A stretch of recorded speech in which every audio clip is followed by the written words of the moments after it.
Урматтуу мусулман бир туугандар, бүгүн силер менен Муддассир сүрөсүнүн 38 аятынан баштап туруп 47 аятка чейин иншалла түшүнүүгө аракет кылабыз. Бүгүн силер менен иншалла бул аяттарга токтолобуз. Муддассир сүрөсү 38 менен 47 аяттары. 38 менен 47 аяттары.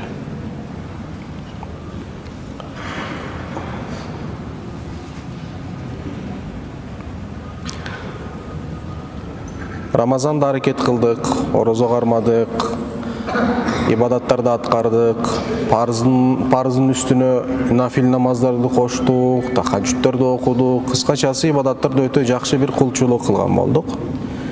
Рамазан өтүп кеткенден кийин кайра байгы шайтандар, кайра байгы нафс эмне болуп атат? Эң негизгиси мына азыр жайкымай эмне болуп атат? Намаздарыбыз каза болуп атат. Бамдат намазга кээ бирөө тура албай калып атат. Куптан намазды окубай коюп атат, мисалы. Биз ошол бүгүн бул аяттардын негизги маанилерин беребиз иншалла. Жана ар бирөөбүз бул сабактан өзүнө бир сабак алсын иншалла, насип кылса. Аллах субханаху ва тааля эмне дейт? Муддассир сүрөсүнүн 38 аятында. Астаиду билlah. Kullu nefsin bima kasabat rahina. İlla ashabal yemin fi cennati yetasaalun anil mujrimin ma salakakum fi saqar qalu lam nakun minal musallin ve lam nakun nut'imul miskin ve kunna nakhudu ma'al khaidin ve kunna nukazzibu bi yawmiddin hatta atanal yaqin. Bu ayatlar. Qotorolu kullu nefsin bima kasabat rahina. Ar bir can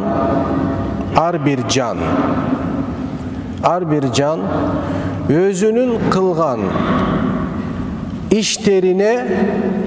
işlerine emne olut deyt, zalokta olut deyt. Zalok деген сөз түшүнөбүз да. Мисалы, бир нерсени аласың, залокко бир нерсени коесуң, туурабы? Залок. Адам баласынын жаны дейт. Кылган амалдарына залок болот дейт Аллах субханаху тааля. Бирок оң колдун ээлери буга кирбейт дейт. Эмне экенин түшүндүрөбүз азыр, которуп атабыз. Оң колдун ээлери буга кирбейт дейт. Алар бейиште oluşat, beyiştin içinde birbirinden suraşat, je bolbosо perişteler arkılуу tozoktogulардан surattırат. Joon alat tozoktogulардан. Kimler anil mujrimin, kimler jönündө suraşat bular? Beyiştin içinde olup kimler jönündө suraşat degende tozokko girgen günökölөр, tozokko girgen kapırlar turalı kavar algıs gelesti. Oşondo sura emne olot? Ma salakakum fi saqar.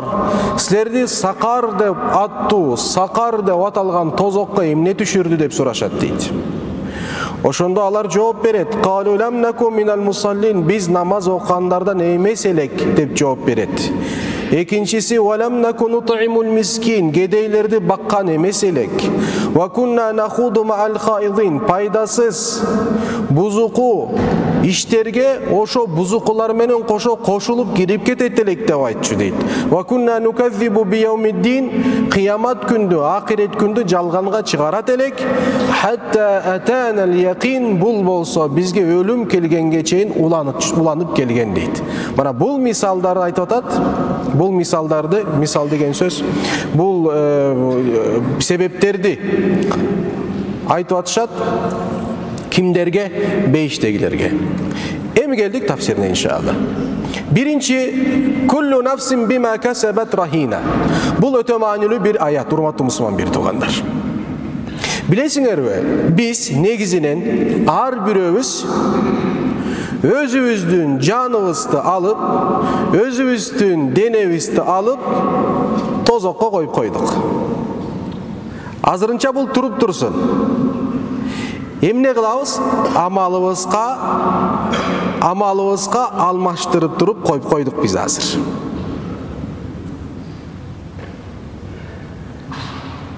Allah Taala buyurganday amal kılıp durup, Allah Taala bizge kanday buyurgan bolsa, oşondoy жашоо өткөрүп туруp, Кудай Тааланын астына түшкөндө, мына ошол денебиз бизге кайтарылат. Денебиз бизге кайтарылат. Кайтарылат деген сөздүн мааниси бейишке киресиң деген сөз. Ошон үчүн биякта залог деген мааниси ошол.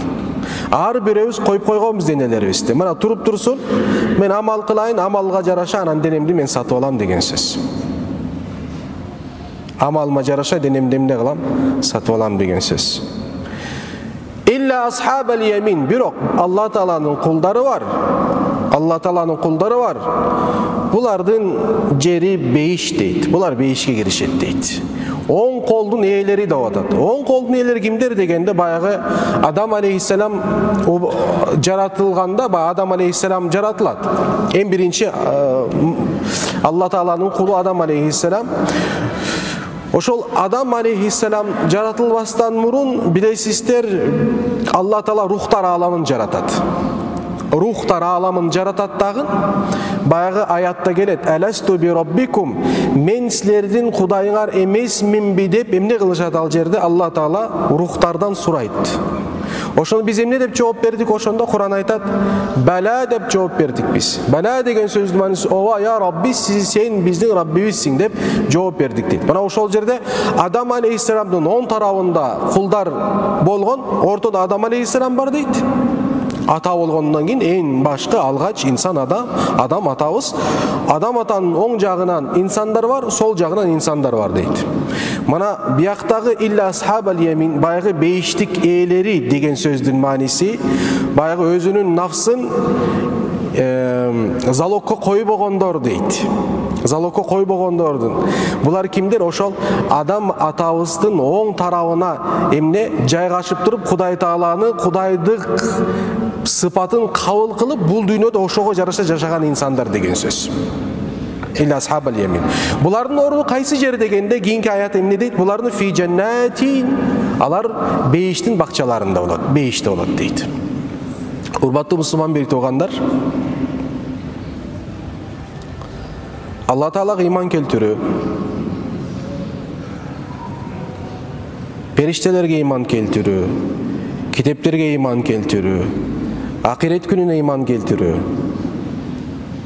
тагдырга иман келтирүү. Акиреттин ичинде эң башкы орунду тозок менен бейиш алат.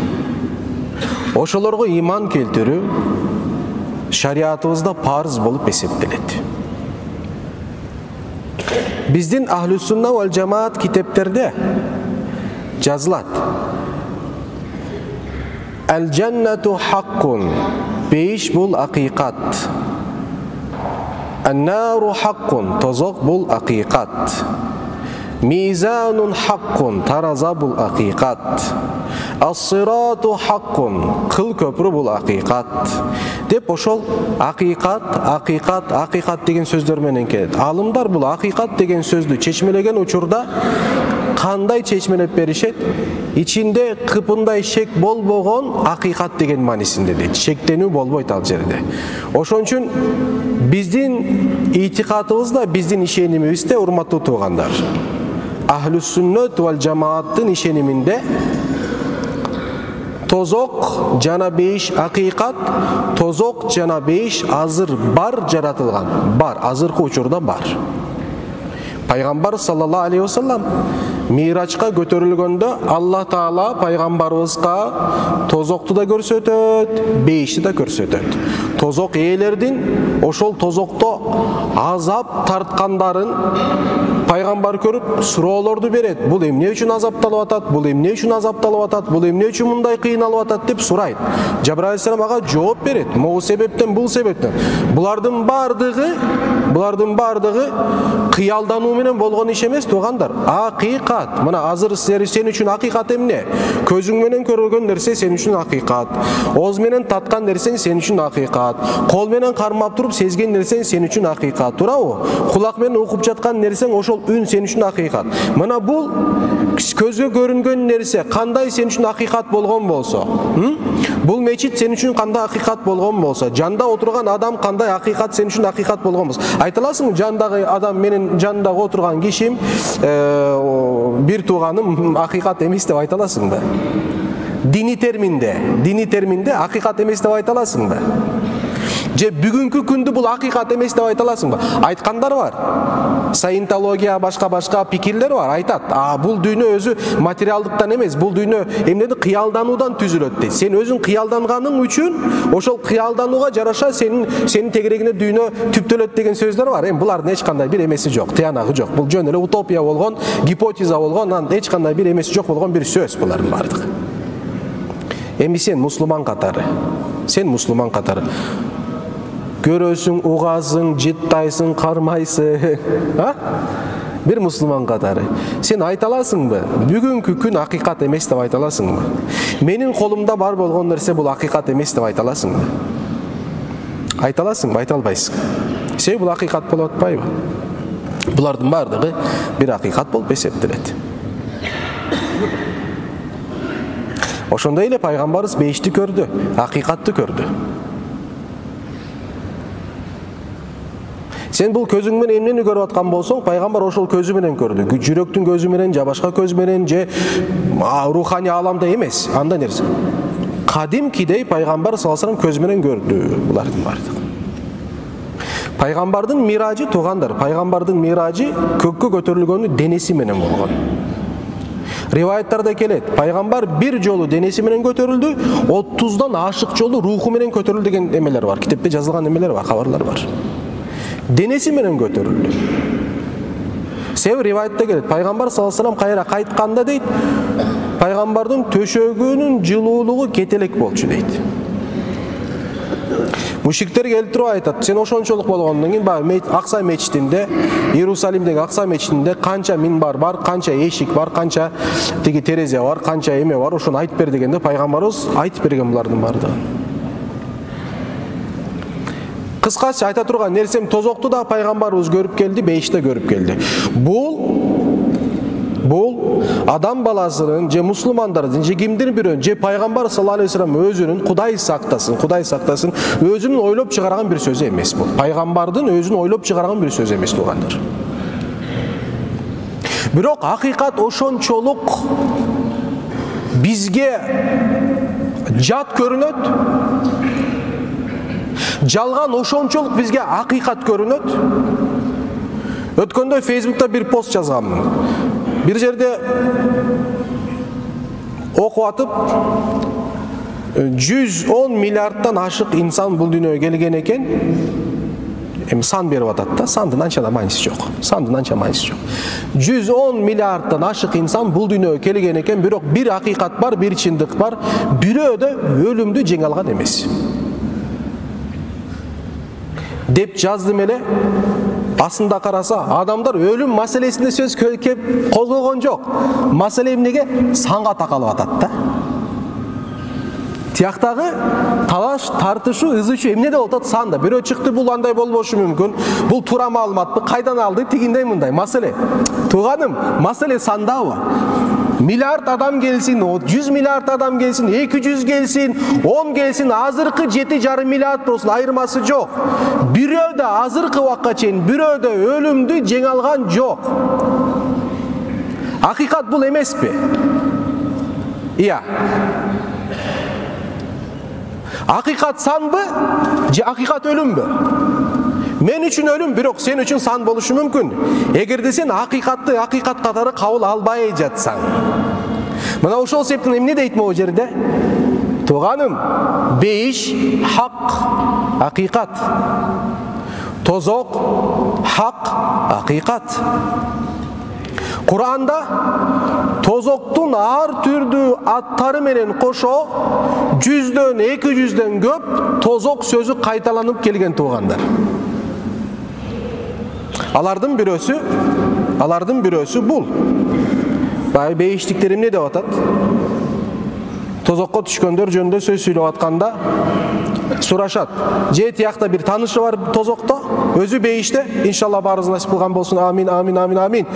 Тозокто же тууганы, же бир таанышы, же бирөөсү, же такыр эле бейтааныш болгон бирөө тозокто кыйналып жатат ал жерде. Ошолор жөнүндө булар маалымат алгысы келип атат бейиште. Анан же бирөөдөн сурайт, же болсо периштеден сурайт. Периште айтат: барып билип келгилечи, тетиги жерде азапталгандарды эмне себептен тияка түшүп калышты деп ятасаалун. Фи джаннатин ятасаалун. Бейиштин ичинде бирок сурап атышат. Ятасаалуна, сурап жатышат. Анил мужримин, тозоктогулардан. Ма салакакум фи сакар. Периштелер келип туруп ошол тозокто жаткандарына айтат: эй тозоктун ээлери, ма салакакум фи сакар. Сакар деп аталган тозокко силерди түшүргөн эмне? Айткылачы, бул жашоодо, дүйнөдө эмне кылдыңар силер? Кайсы иштин аркасынан бул жерге келип калдың? А бул эмне деген сөз? Алла Таала эмнеге бизге мындай мисал берип атат? Мамлекеттик бир жумушта иштеп жаткан бир киши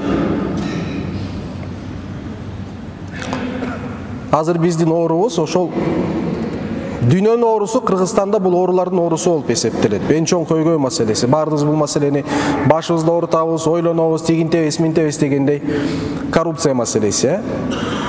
Элестеткиле, мисалы бирөө мамлекеттик жумушта иштеп аткан бирөө колунан коррупция иш келет, кылат. Туурабы? Бирок бар бир түрмөгө түштү. Буну алып туруп түрмөгө киргизип туруп, мана ал жерге отургандарды сурайт. Түрмөгө кирген киши эң биринчи кайсы суроону берет? Бирөөлөр менен жолукканда, ошол жерде түрмөдө отургандар менен жолукканда кайсы суроону берет? Сен эмнин аркасынан бияка түштүң деп суроо берет. Бирөө айтат: манчалык миллиондогон акча жедим, ошол себептен түштүм дейт. Бирөө айтат: эмне кылдым? Мамлекеттик жумушту өз кызыкчылыгын пайдаланган үчүн мындай болду. Мисалы да, тияк-бияк болуп туруп. Анан айтат, тиги ойлойт да: мен кичине эмне кылайын? Акылдуу болоюн. Эгерде мен буларга окшоп кыла турган болсом, анда менин да акыбатым кайсы жер болот? Бул жер болот деп ойлонсун үчүн. Мисал тияка кетпей эле койгула, себеби ал мисалды бердим го, бирок ал мисал толук менен муну чагылдырбай, себеп дегенде аз адам баласы андан да коркпой калды. Туурабы? Андан да коркпой калды.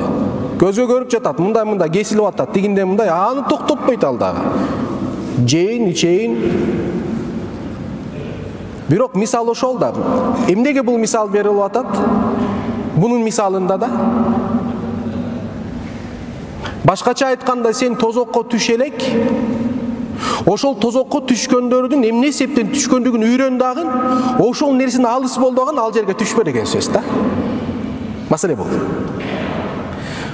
Ошол себептен Кудай Таала ма салакакум фи сакар. Сакар деген тозок. Тозоктун оттору өтө эмелери, жерлери, анан өзгөчөлүктөрү көп да. Вайл деген тозок бар, сакар деген тозок бар, жаханнам бар, нар, өтө толтура.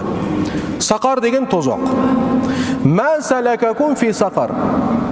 Периштелер сурап атат тигилерден: сен эмнеге бул жерге түштүңөр дейт. Эмне кылдыңар бул жерге түштүңөр дегенде, булар 4 нерсени айтат, туугандар. 4 себептен биз тозокко түштүк деп айтат. Төртөөнүн биринчиси лам калу, алар жооп беришти. Лам наку минал мусаллин. Биз 5 убакыт намазды окугандардан эмес элек. Бул биринчи. Tozokko түшүүнүн биринчи себеби 5 убакыт намазды окуган жокпуз. Бул биринчиси. Урматтуу мусулман бир тууганым, буну унутпа.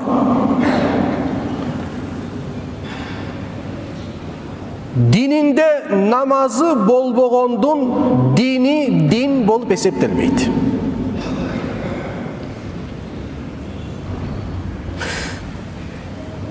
Müslümandın жашоосунда namaz болбосо, biz itikatta Müslüman emes деп айтпайбыз. Бирок анын мусулмандыгы Кудайдын асында bir кыпынга ээ эмес.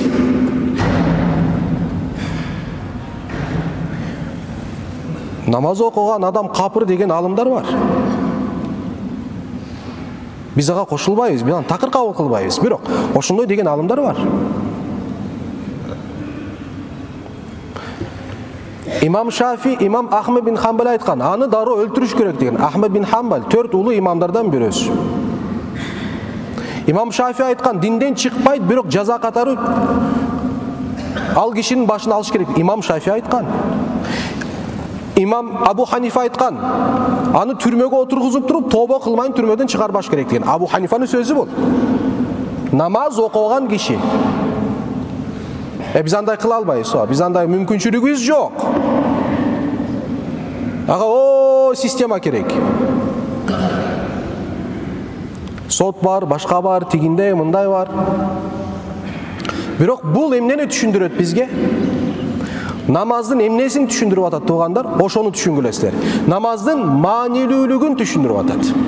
Peygamber sallallahu aleyhi ve sellem'in hadisinde as-salatu imadu'd-din de atat. Namaz bul dindin emnesi tiregi de atat. Kaysi tirek? Ortonçu tirek. Çadır болады го, çadırlar. Çadırlar emne 4 tirekке ортодон анан чоң bir tirekti. Ошол ортончу tirek. Эгерде ошону алып калсаң, çadırın бардыгы эме жыгылат. Namaz ошол çadırдын tiреги болуп эсептелет. Namaz окубаганга bir mümkünçülük жок шариатта.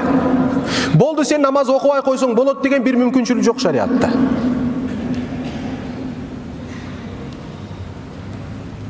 Tura albasan oturup okuysun. Oturup okuy albasan jatıp okuysun. Jatıp okuy albasan işaret menen okuysun.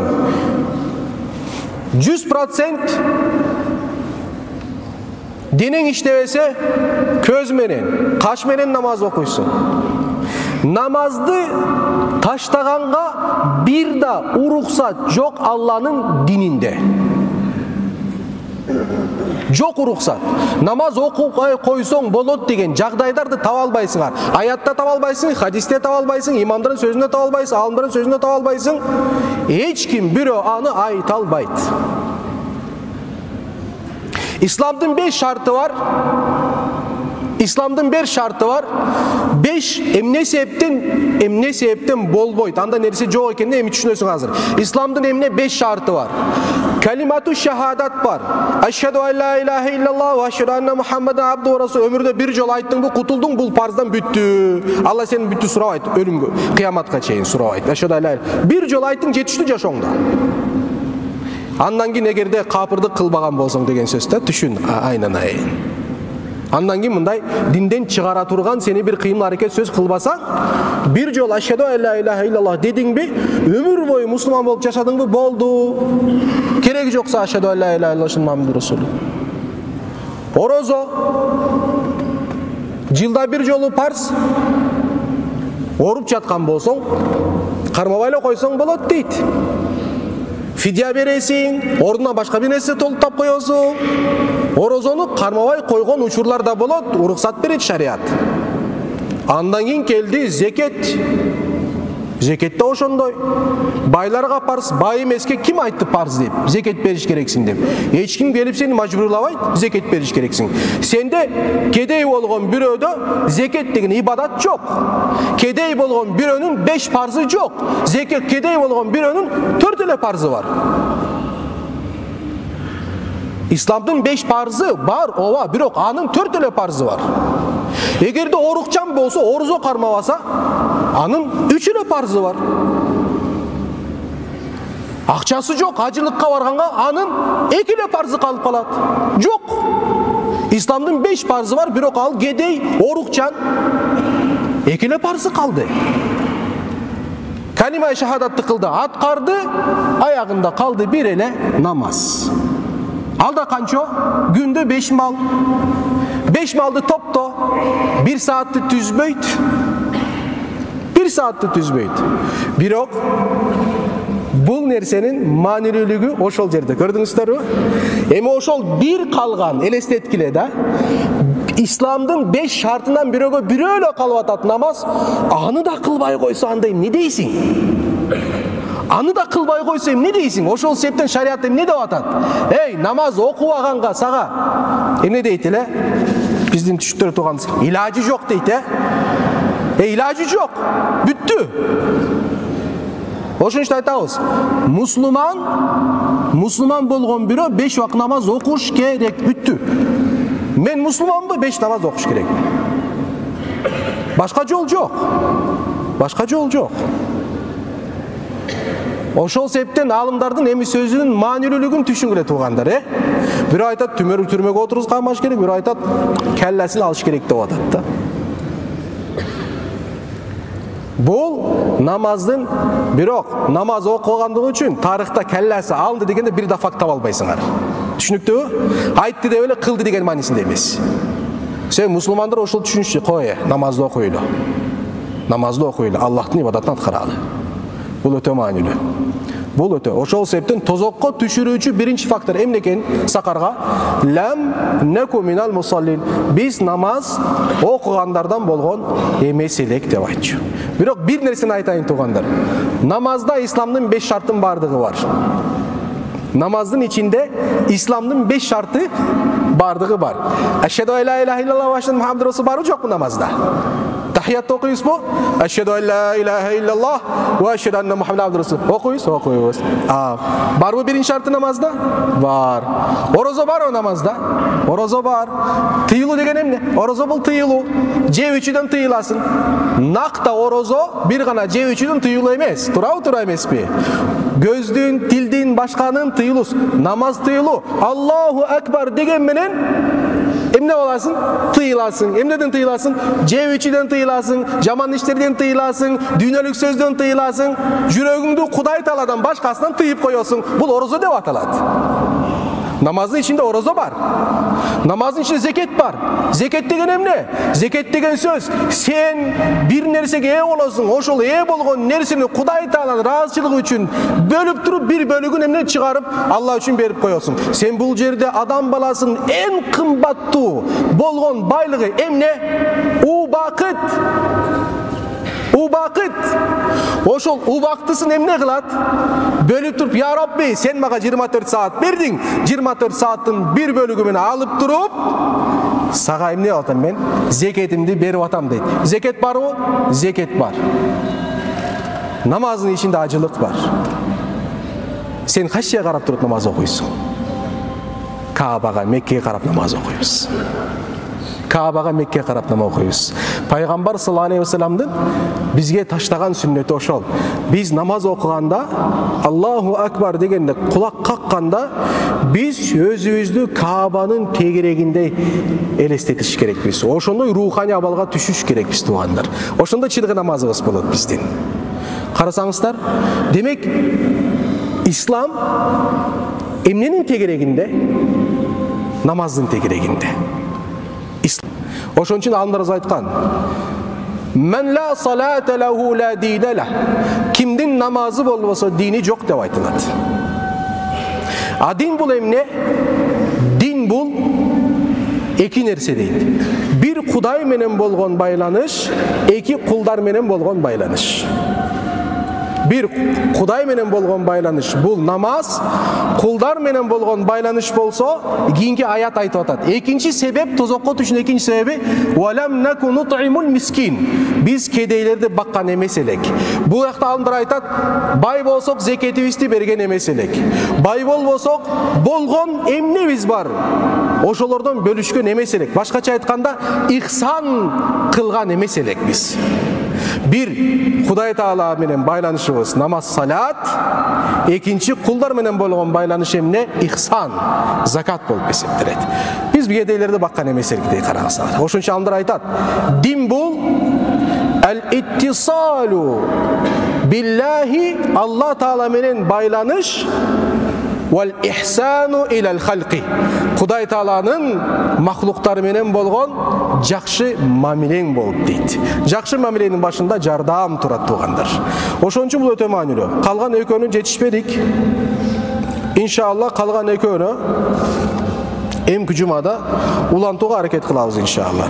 Subhana rabbike rabbil izzati amma yasifun ve selamun alel murselin velhamdülillahi rabbil alemin bi rahmet.